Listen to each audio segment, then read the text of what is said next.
I recently purchased tickets for the Australian Geographic Awards night for 2010, where a piece of digitally remastered Apollo 11 footage would be screened.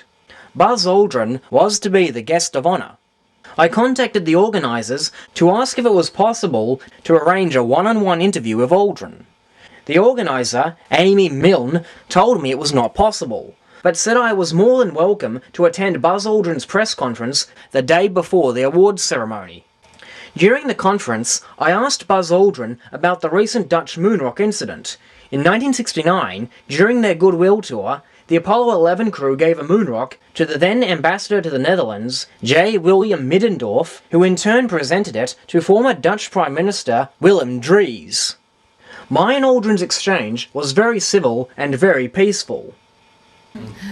Yeah. I have a few questions I would like to ask, if I may. Firstly, as I'm sure you might have read in the newspapers recently, a moon rock that was on display in a Dutch museum, which you, Neil, and Mike had given to the then ambassador to the Netherlands at the time. It turned out to be a piece of petrified wood. I was wondering, at the time, when you were in possession of this, were you aware that this was petrified wood, or were you also led to believe that it was a genuine moon rock? Petrified wood. Well, that doesn't sound like it came from the moon. The samples that we, as best I can recall, that we distributed among world leaders in our 45-day around-the-world trip were encased in plastic lucite so that you could see the small amount of moon dust. Now, what happens to that display once it is presented to somebody is not the responsibility of the United States, and it certainly isn't the responsibility of the crew that gave it to them. And whether that got changed, substituted for something that then became valuable to someone else, and they substituted a piece of petrified wood. That would be my more probable explanation for this. Now, who did that? We have no idea.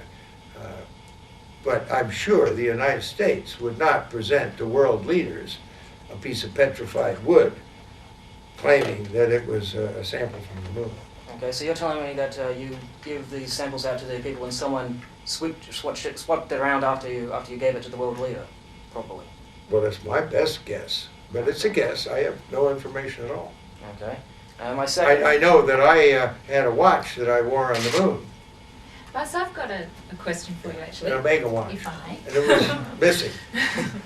But it's considered stolen property, and if you have access to stolen property, you don't advertise it around until the right time you figure out how to dispose of it. Okay. Because you'll be accused of stealing or harboring stolen property. It makes things kind of complicated.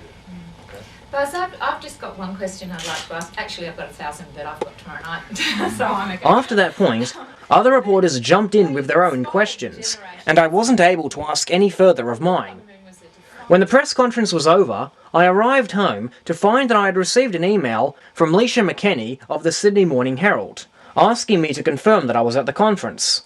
I told her that I was.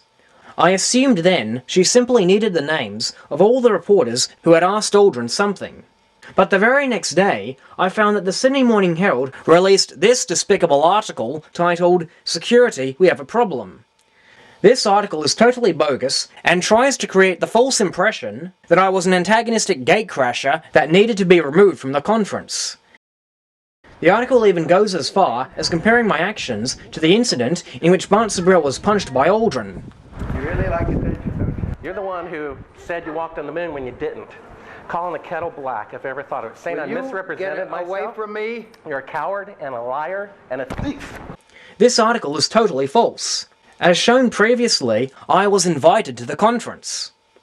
To prove that I was not evicted from the conference, here is the last few minutes of closing showing I was still there. Yeah, who remembers the first prisoners that came here to Australia? Oh, we do on Norfolk Island, but that's another whole story. Which island? I live on Norfolk Island. Ladies and gentlemen, Buzz has got quite a few other engagements he's got to get to, so thank you all so much for coming. We hope you can join us at the awards tomorrow night. It would be great to see you all there. And would you put your hands together for Buzz? Thanks for Good questions. And I hope there's room for Space Granny on Mars. I'll put my hand up as a first volunteer.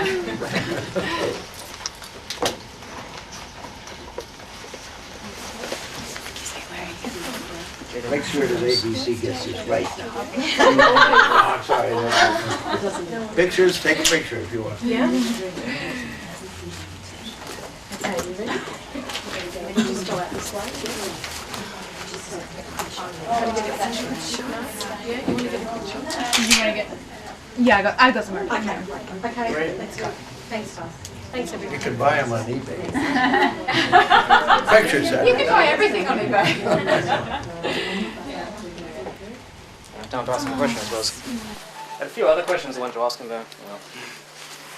Alright.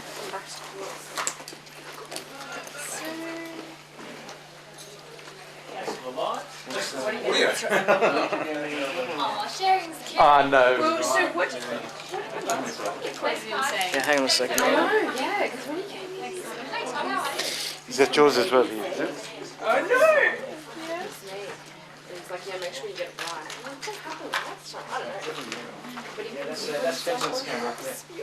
Oh, I didn't buy it. I just think I give it. Yeah. I know. Why? I then wrote the Sydney Morning Herald a formal letter of complaint. Only after I showed them my invitation, they published an abridged version of it in response below the main article. It reads as follows. Your diary story describes me as an interloper at Buzz Aldrin's media conference. This is false. I was invited and have the email records to prove it. It says Aldrin's minders tried to stop me. Stop me from what? If Aldrin's minders were at the conference, I wasn't aware. No one tried to stop me doing anything. The story implies my questioning was harsh and antagonistic. It draws a comparison with Bart Sabrell calling Aldrin a liar, coward and a thief. This is untrue. My exchange with Aldrin was completely civil and could not be described in any ways as antagonistic or confrontational. The story says Aldrin told the diary that I was an attention seeker. If asking a legitimate question is attention-seeking, then every other person present must also have been attention-seeking. This is absurd and preposterous. Hopefully, this sets aside the outright fabricated garbage put out by the Sydney Morning Herald. Now, if you'll excuse me, I have a special on moon rocks to complete.